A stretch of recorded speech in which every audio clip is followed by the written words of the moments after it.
Hi, I'm Anisha, and this is What I Tried, What I Learned, where I talk about things that I've tried in business or my personal life, and either if it worked, what I learned from it, and then even if it didn't work, what I learned from it, because things that don't work out still give you good information. So for today, what I'm talking about is how I untangle processes so they work for me. As someone who I've learned that I do better by trying things myself. I've learned that using other people's templates don't always work out, at least not at first, but I've kind of stumbled into a way to make them work for me. So I'll go into this the process that I follow to figure this out. And so I've come up with it's like a 5-step framework. Frameworks are something that I'm also learning about lately. And so in this episode, I'm going to try to use it. So it's a 5-step framework and it's 5 R's. So reference, review, revise, realign, and repeat. So I'm going to kind of just talk through each one, sort of like in chronological order of what I did and tried, using the example of onboarding clients for my bookkeeping business. So, how the process I went through to kind of untangle onboarding, because there's a lot going on. So, onboarding basically is when a client has agreed to work with me, they have signed the contract, paid that first deposit, and then how do we get from there to like actually like working on their books, because that there can be a lot in that process. And so what I did, the first step is reference. You need like a reference point, something to start with to create your process. A lot of people will suggest templates, and that's a good way to start. That's what I did for onboarding. The problem that I found is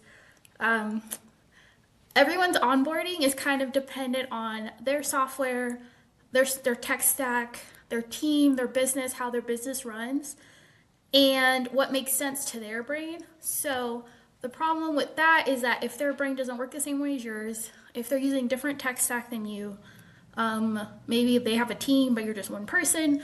Sometimes there can be a disconnect between the two, but it's a great starting point.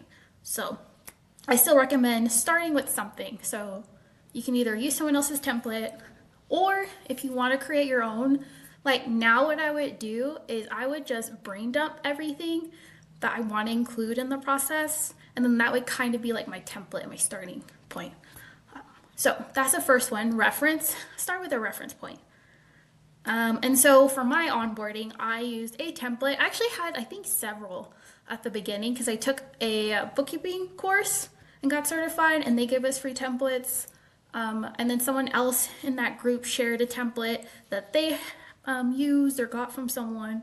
So I had that template as reference. And then I also was subcontracted for other bookkeepers for their firms. So I got to see like their process. And so I kind of had all these different reference points for like how onboarding is supposed to go and like what's involved. So I did have a good reference point, so that helped. But let's go into the next one. So reference, and then number 2 is review. This is the point where you're going to be using your like process. If you're following a template, you're following it, and you're going to be noticing like some stuff isn't quite working for you. So going back to my example of onboarding, like while I was using it, I would notice that I would just not follow the template at all because again, like different workflow, like it didn't quite work with the tech stack I was using. I'm trying to think back to how like a specific difference. Oh, payment. Actually, that one's a big one. It really depends on what payment processor you're using, what method, like in how you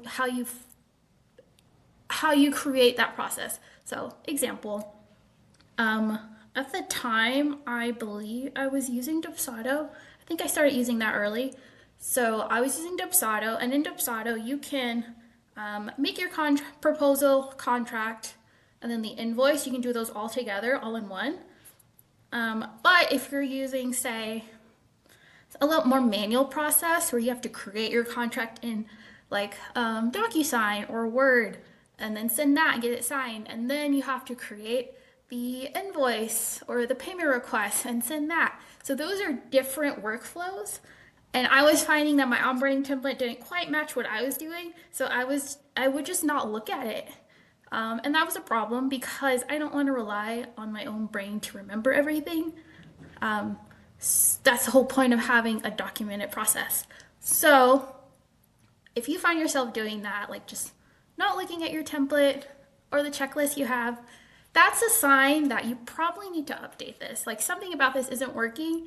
And if you can pinpoint what exactly, like at what point do you just like not pay attention anymore? Or what point are you always skipping over a few steps? That's something that you want to write down and document.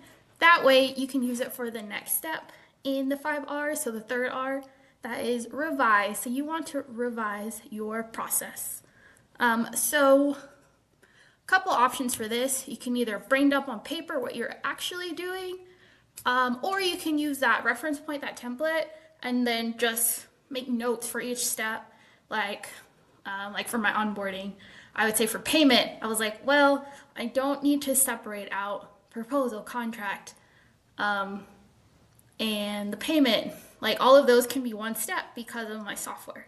So you can make notes on your documented process of what is just not working, what's different, what do you need to add, what do you need to take away. So this is, you want to revise it. And another kind of an advanced step, you might not want to do this right away, but you can also organize your process into sections or phases, if that makes more sense, or a stage. So for example, onboarding, I have it, now I have maybe 5 phases. I forget the number, but organizing into these sections makes it easier to clarify what you're doing, first of all. Like, you know what part of onboarding you're in, but also it may help to make it easier to spot any gaps.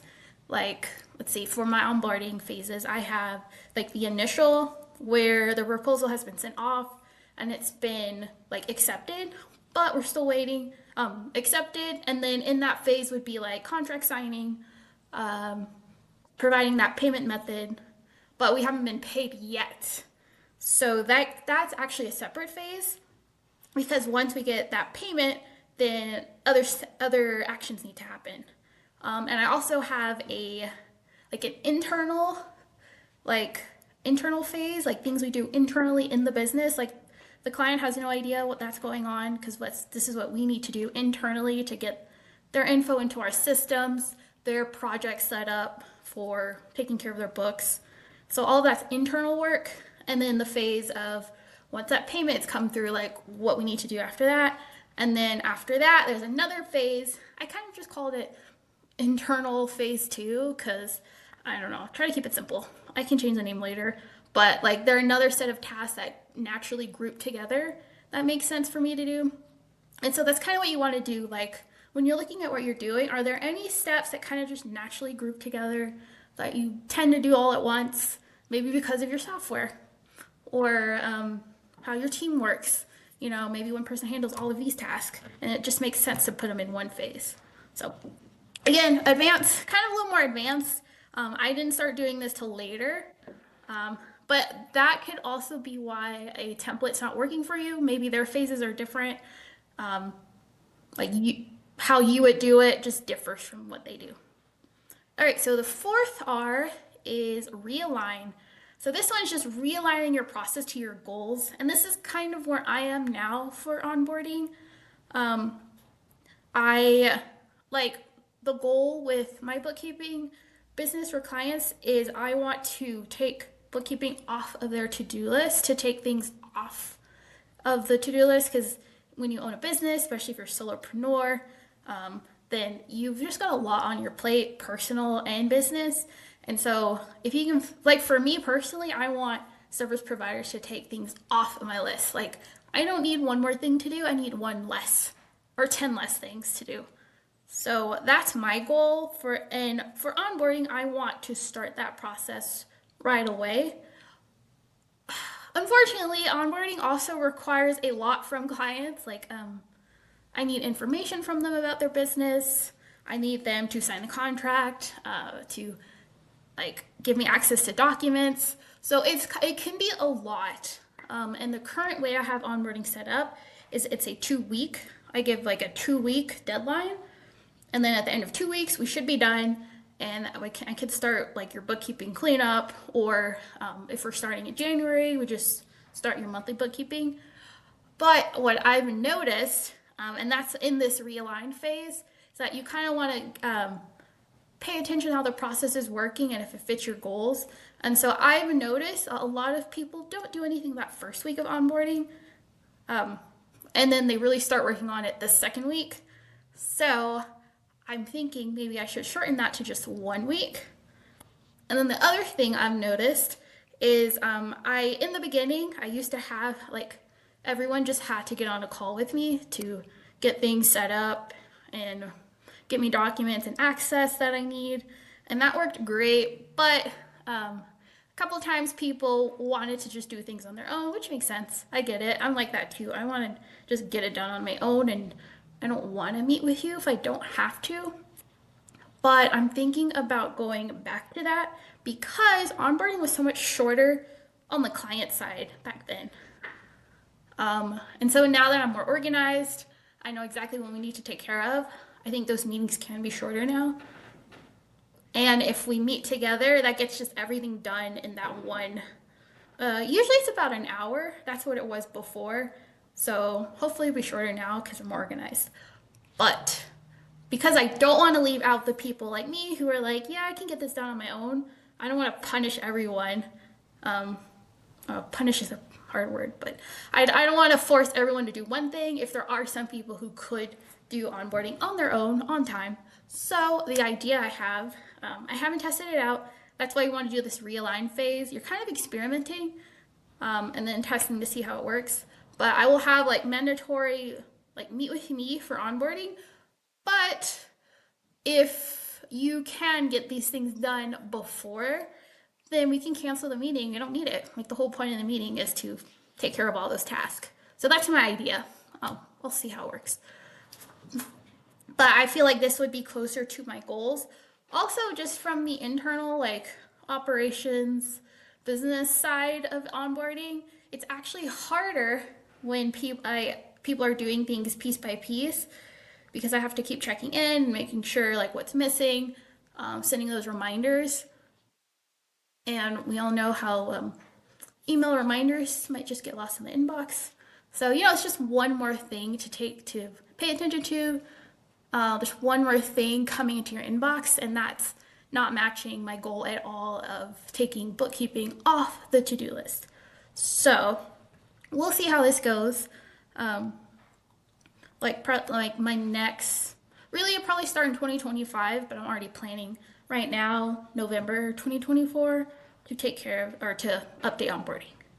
And then the last step in the 5 R's is repeat. So you're just gonna have to accept that no process will be perfect. Even if you get it perfect, you'll probably have to change it again later if you change any tech, if your business changes, if your goals change. So you're just gonna have to accept continuous improvement. You're gonna have to go through steps, really 2 through 4. So that's that review, revise, realign. You're gonna have to keep doing those over and over as needed. I mean, over time, you'll probably have less revisions to make, but you'll repeat this process, and then each time you'll just have more clarity in your process, your workflow, and it'll just be a better experience for everyone involved. Like just for me on my end, like onboarding is just less of a hassle because it's more documented. I know what I'm doing, why I'm doing each step, and it aligns more closely to my like the tech I'm using and other goals I have versus using someone's template. The plus side of this process is I can look at a template now and know why it doesn't quite work for me, and I can more easily tweak it to fit what I need. But again, that's a little more advanced. So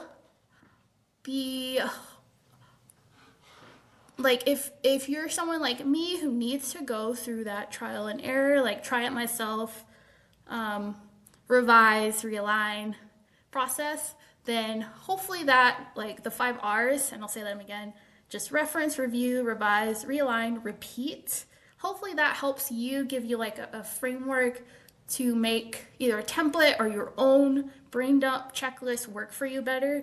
But if you're not like that, you just want someone to help you out, like tell me what to do, and then maybe even help like tweak it to fit you better, then for bookkeeping, I can help you out. So I have developed my own like bookkeeping workflow that I use in my business. It's been tested. I always refine it more. But since it's the one I've been using the longest, there's less and less tweaks over time. But I use this and use it to train other people to use to take care of their books. So it's not long-term training. It's more like this is the things you need to do weekly and monthly to make sure your books are maintained, and they stay tax ready for the year. So if you're interested in that, you just want the shortcut, you want someone to tell you what to do, and then maybe you want to like someone to fit it to what your business, not bookkeeping, what your business has, the tech you're using. Like maybe you're using Stripe or some other software like for invoicing, and you want to make sure like that workflow fits what your business needs, then you can meet with me. I have a create a bookkeeping workflow, and so and the link will be in the episode or in the summary. But you click on that, you make an appointment, and then we'll meet for an hour, and you'll basically walk me through what your business does, the tech you're using, and then I will take that bookkeeping workflow I have and share it with you. And then we can talk through it, and I'll like tweak it to fit what you're doing. But yeah, if that sounds good, click in that link in the summary and make an appointment. I'd love to meet with you. Otherwise, hopefully you enjoyed this episode and it was helpful. And subscribe to the podcast and follow along, because like I said, this podcast is something I am trying to, and so I'm learning a lot from it.